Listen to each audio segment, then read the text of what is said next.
तर असा सगळा प्रॉब्लेम झालाय.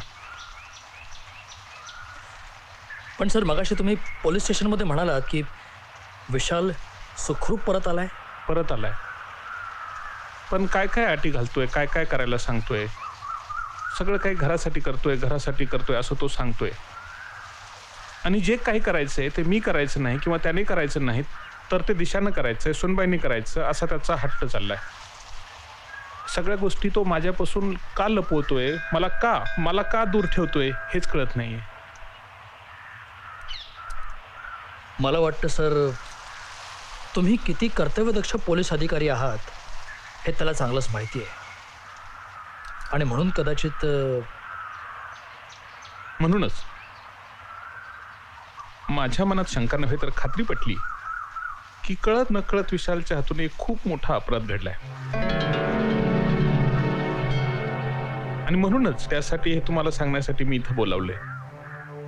कुणाला कसलीही शंका येऊ न देता संपूर्ण या प्रकरणाचा छडा लावावा हीच माझी तुम्हाला विनंती आहे. सर विनंती कसली करताय? उलट अशा बिकट प्रसंगी तुम्ही माझ्यावर विश्वास ठेवलात हेच खूप आहे माझ्याकरता. आय प्रॉमिस यू सर, ह्या प्रकरणाचा छडा लावल्याशिवाय मी शांत बसणार नाही. Thank you inspector.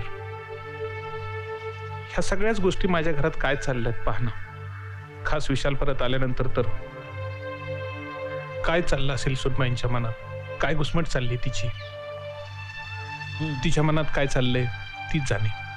सर डोंट वरी, मी स्वतः आसामला जाऊन सगळ्या गोष्टींची शहानिशा करून येतो.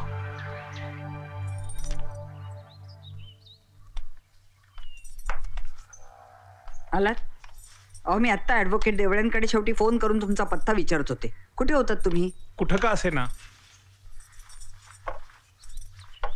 काय घडलंय? काय घडलंय?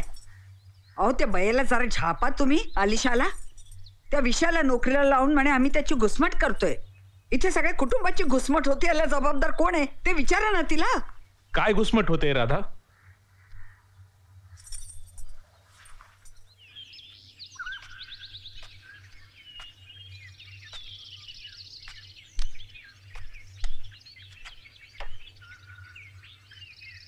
ॲडव्होकेट भिंगारेंच्या ऑफिसमध्ये जाऊन अण्णा चाफेकरांची फाईल चोरी करायची.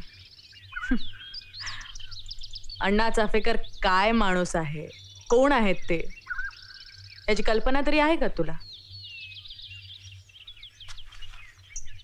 जगाच्या दृष्टीने एक प्रसिद्ध उद्योगपती, पण त्याचे संबंध एका खूप मोठ्या आंतरराष्ट्रीय गुन्हेगारी टोळीशी आहेत. कोण म्हणतं असं? विशाल. त्याचे गुन्हेगारी टोळीशी संबंधित सगळे पुरावे त्या फाईलमध्ये आहेत. आणि एवढंच नाही तर फुल प्लॅन करून त्यांच्या मार्गाआड येणाऱ्या माझ्या सासऱ्यांना पण निलंबित करणारे हेच ते अण्णा चाफेकर. ठीक आहे दिशा, रिलॅक्स, यू जस्ट रिलॅक्स. विशाल काही बोललाय का ती फाईल कशी आणायची, कशी मिळवायची?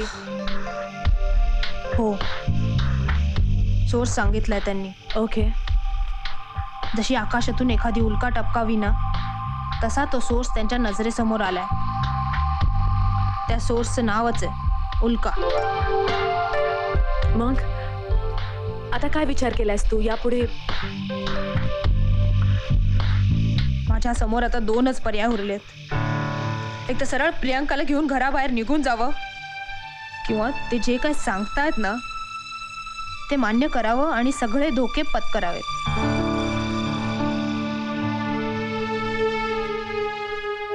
बघते, आज रोख ठोक सांगतेच मी त्यांना.